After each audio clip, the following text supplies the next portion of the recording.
morning and welcome to the GHS Reporter. Today is Friday, November 17th, and I'm Andre Valverde. Yesterday, 2 senators introduced a bipartisan bill for gun control. According to NBC News, a Texas Republican and a Connecticut Democrat drafted a deal that would strengthen background checks for people purchasing guns, requiring states to upload criminal history and mental health information for all applicants, something many states are failing to do. After the bill was introduced, 2 more senators signed on, a Republican from South Carolina and another Democrat from Connecticut.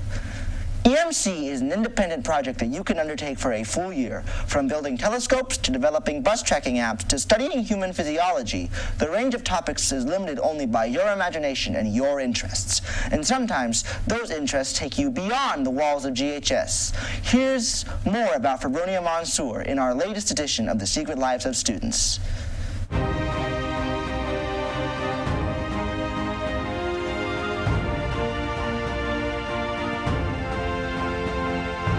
So EMC is the independent research course here, as most of you guys know. It was started by Mr. Bott and Mrs. Gergen, our librarians.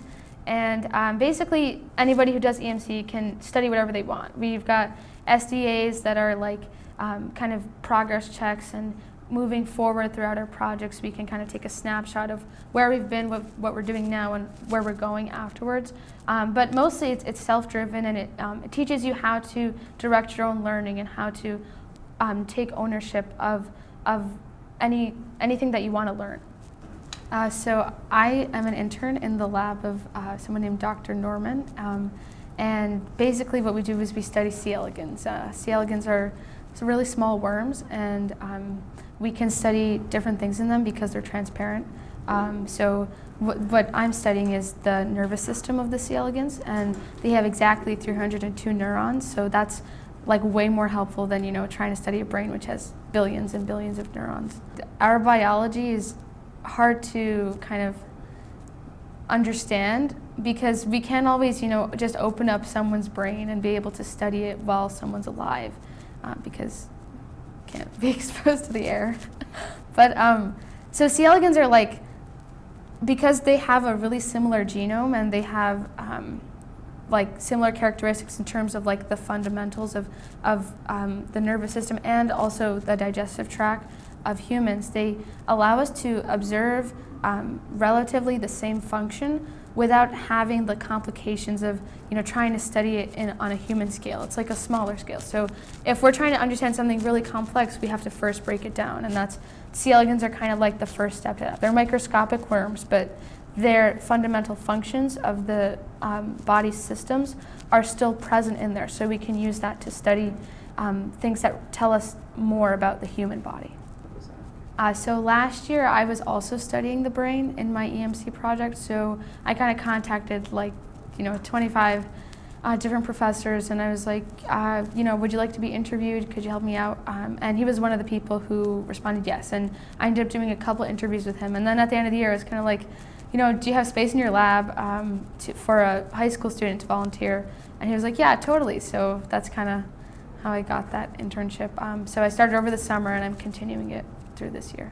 This year I'm kind of focusing in and trying to create something of my own. So with this internship I can design my own experiment, and I can actually create the strains with the specific genetic characteristics. So in the beginning it was kind of hard, and I kind of had a few false drops there because sometimes the genes weren't placed correctly, or they didn't, the development of the worm ended up canceling out the gene. So I had to kind of work with that in the beginning, but it's really nice because then it gives me ownership over what I'm doing, and it allows me to create and design my own experiment and be able to test something through that. So this year I'm working on writing a thesis about C. elegans. As of right now, you can probably guess this, but I want to study biology. And C. elegans, studying them actually opened my eyes to something, and that when we think of research, we usually think of, large-scale research and people who kind of make it big and are able to find those big conclusions that everyone's working towards. And those are the things that we remember. But in reality, even worm research, C. elegans research, that's really significant because it kind of lays the groundwork for all the future research that will continue. So I think I would like to continue doing research. I don't know if I would continue doing research on C. elegans or move on to different organisms, but studying C. elegans definitely opened my eyes to the importance of that baseline research and of gaining those foundational knowledge of those characteristics. That's all for the GHS Reporter today. Remember to find today's announcements online and on Twitter at GHS Announcement. I'm Andre Valverde. Today is an A Day. Have a great day.